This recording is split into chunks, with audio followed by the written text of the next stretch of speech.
अध्यात्म विज्ञान कोई धर्म या संप्रदाय नहीं है, ये स्पिरिचुअल साइंस है जो कुदरत के कानून पर आधारित है।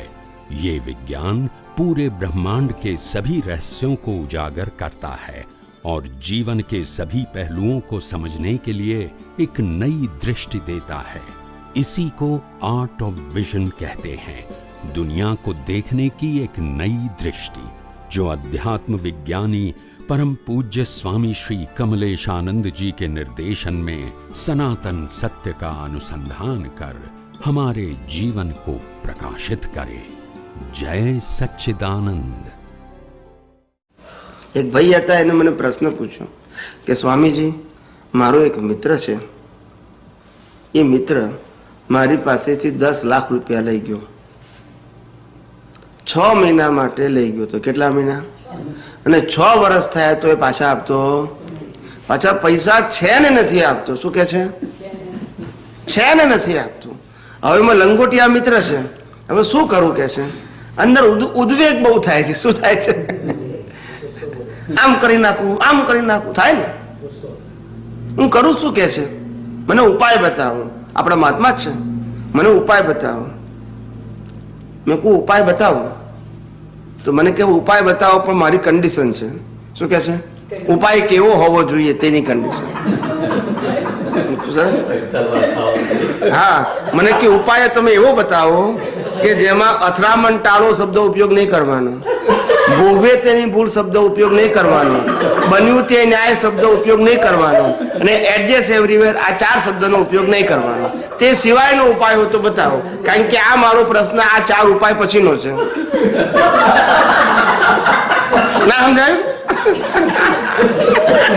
બોલો, મને બાંધી દીધો દોયડાથી. આવા હોય ને, મહાત્મા હોય તો પછી હોય જ ને એવા. મેં કહું ના, મારો ઉપાય આમાંનો એકે નથી. મારો ઉપાય આમાંનો એકે નથી. તમે મને કીધું તો સરસ કીધું, પણ ના કીધું હોય તો મારો ઉપાય આ 4માંથી એકેનો હતો જ નહીં. મેં કહું મારા સત્સંગ તમે સાંભળી લો 700, તો 700માં એકે દિવસ મેં આ જવાબ નથી આપ્યો કોઈને.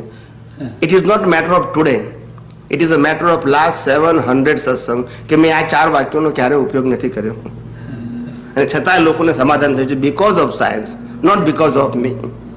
તો મને કે સાહેબ ઉપાય શું છે હવે બતાવો. એને રસ પડ્યો કે આના સિવાયનો ઉપાય છે તો અમને ઇન્ટરેસ્ટ છે, કારણ કે આ તો અમે સાંભળ્યું છે કે છે, છતાં અમારું સોલ્યુશન થયું નથી. મેં કીધું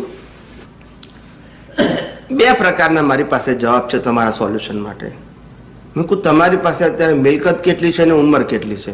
શું કીધું? એટલે કે મારી ઉંમર અત્યારે 82 વર્ષની છે. કેટલી? અને મિલકત કેટલી છે? તો કે ટોટલી 5 થી 7 કરોડ રૂપિયાની મિલકત છે. બરાબર છે? તો મેં કીધું કે જો it is a matter of common sense કે આપણે 7 કરોડ રૂપિયાનું શું ભોગવવું કે 10 લાખનું દુઃખ ભોગવવું. 2 છે આપણી પાસે. 10 લાખનું દુઃખે છે અને 7 કરોડનું સુખે છે. હવે આપણે શું ભોગવવાનું? It is a matter of common sense. પેલું છે એમાં કોઈનો વાંધો અને પેલું નથી, તો શું હોવું જોઈએ? શું કહવું જોઈએ કે ભાઈ છે તો વાપરતું. એ તો કોમન સેન્સ સવાલ છે ને. આપણી પાસે છે એ તો આપણે ભોગી શકીએ ના ભોગી શકીએ, એમાં કોઈ આપણને કમ્પ્લેન છે? કોઈ પ્રોબ્લેમ છે? અને તમને ખબર છે કે 82 થયા, હવે આ બધા વર્ષ પતી જશે તો આ પતવાના નથી પૈસા. પછી શું કામ ઉપાધિ કરે છે? આ એક વ્યૂ પોઈન્ટ કીધો, ખાલી વસ્તુની અવસ્થાને સમજવાનો એક દ્રષ્ટિ કીધી. બીજી દ્રષ્ટિ એને આપી. મેં કીધું માનો કે તમને કોઈ જ્ઞાની પુરુષ એવી કોઈ શક્તિ આપે કે જેના આધારે તમને પાછલો ભાવ દેખાય. શું દેખાય? પાછલો ભાવ દેખાય. એવી કોઈ શક્તિ આપે તમને ફોર ટેમ્પરરી, એટલું જોવા પૂરતું. શું કીધું? આપણે એઝ્યુમ કરવાનું પછી કે ભાઈ તમને શક્તિ આપી કે તને પાછલો ભાવ હું બતાવું છું, તારો આ પ્રોબ્લેમ છે ને એના સોલ્યુશન માટે તને પાછલો ભાવ બતાવું છું. એટલે પેલા એ પાછલો ભાવ જોયો, જોઈને પછી ખ્યાલ આવ્યો કે નેક્સ્ટ પ્રીવિયસ બર્થમાં મેં 10 લાખ લીધા હતા અને આપ્યા નતા. આ એને જોયું. હવે આ બી જોવે છે. પછી શું થાય? તો મને નથી દેખાતું, એ મારી અજ્ઞાન છે ને કે એનો વાંક છે? મને નથી દેખાતો પાટલો ભાવ આજે, એટલે હું એક્સેપ્ટ નથી કરતો, એ તો મારું અજ્ઞાન છે ને. પણ સિદ્ધાંત તો ખબર છે ને કે કોઈ પણ ઇફેક્ટ કોઝ વગર ભલે દેખાતું નથી મને, પણ સિદ્ધાંત તો છે જ ને કે કોઈ પણ ઇફેક્ટ કોઝ વગર ના.